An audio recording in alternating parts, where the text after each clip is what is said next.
Coba deh kita pikirin, bensin yang kita isi setiap hari itu datangnya dari mana sih? 20%. Itu artinya, 1 dari setiap 5 barel minyak yang dipakai seluruh dunia setiap harinya harus lewat jalur sempit ini. Angka ini bukan cuma statistik biasa. Ini tuh ibaratnya detak jantung ekonomi global. Kalau ada gangguan sedikit aja di sini, gempanya bisa kerasa di pasar energi seluruh dunia. Jadi ini bukan sekedar jalur laut, ini adalah urat nadi planet kita. Jadi apa sih yang berubah? Gampangnya, Iran sekarang bilang, silakan lewat. Tapi, ya pakai aturan saya dong. Ini bukan berarti selatnya dibuka bebas. Tapi justru sebaliknya, ini adalah penegasan kalau kendali penuh ada di tangan mereka. Nah, jadi apa aja nih syaratnya biar kapal-kapal bisa melintas? Aturannya tuh jelas dan tegas banget. Ada 3. Pertama, kapal yang ada hubungannya sama Amerika Serikat atau Israel dilarang keras lewat. Titik. Kedua, izin dulu baru lewat. Semua kapal, tanpa kecuali, wajib lapor dan koordinasi sama otoritas Iran. Dan yang ketiga, kalau nekat lewat tanpa izin, ya siap-siap aja dipaksa putar balik. Ini cara Teheran buat bilang, ini wilayah kami, ini aturan kami. Jelas ya, ini tuh bukan sekedar aturan lalu lintas laut biasa. Ini adalah sebuah langkah catur geopolitik yang cerdas. Dengan memegang kendali atas Selat Hormuz, Iran seolah-olah memegang keran energi dunia. Ini adalah cara mereka buat memperkuat posisi tawar mereka di panggung politik global yang lagi panas-panasnya. Oke, ini kan kejadiannya ribuan kilometer dari sini ya. Terus apa urusannya sama kita di Indonesia? Mungkin kita mikir, kita kan aman, nggak banyak impor minyak langsung dari Timur Tengah. Tunggu dulu. Kenyataannya, krisis ini punya dampak tersembunyi yang ternyata gede banget buat ketahanan energi kita. Nah, fakta yang satu ini mungkin bakal bikin kaget.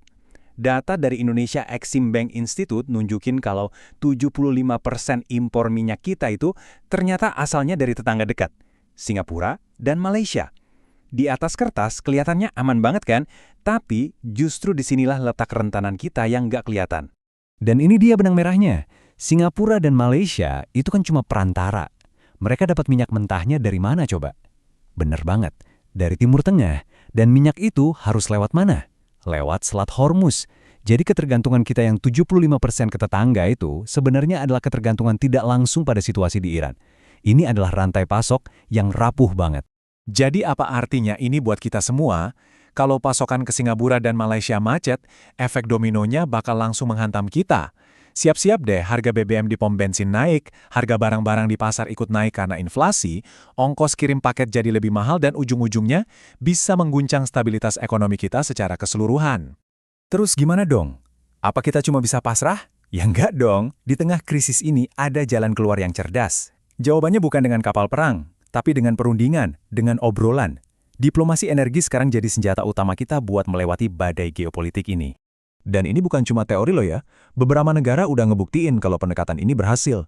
Pakistan, India, Turki, Cina, mereka semua udah sukses bernegosiasi. Dan ada satu contoh yang paling baru dan paling bisa kita tiru. Tetangga kita sendiri, Thailand. Coba deh lihat kasusnya Thailand. Baru-baru ini, tanker minyak mereka berhasil melintasi Selat Hormuz dengan mulus tanpa masalah. Rahasianya apa? Bukan kekuatan militer, tapi lobi diplomatik yang efektif. Ngobrol langsung ke Teheran. Ini bukti nyata banget kalau dialog itu adalah kuncinya. Nah, disinilah pergeseran cara pandang kita terjadi. Kalau dulu, diplomasi energi itu mungkin cuma dianggap sebagai pilihan yang bagus, sesuatu yang nice to have. Tapi hari ini, di tengah ketidakpastian global kayak gini, diplomasi energi itu bukan lagi pilihan. Ini adalah sebuah keharusan, sebuah kebutuhan strategis buat melindungi ekonomi dan keamanan nasional kita.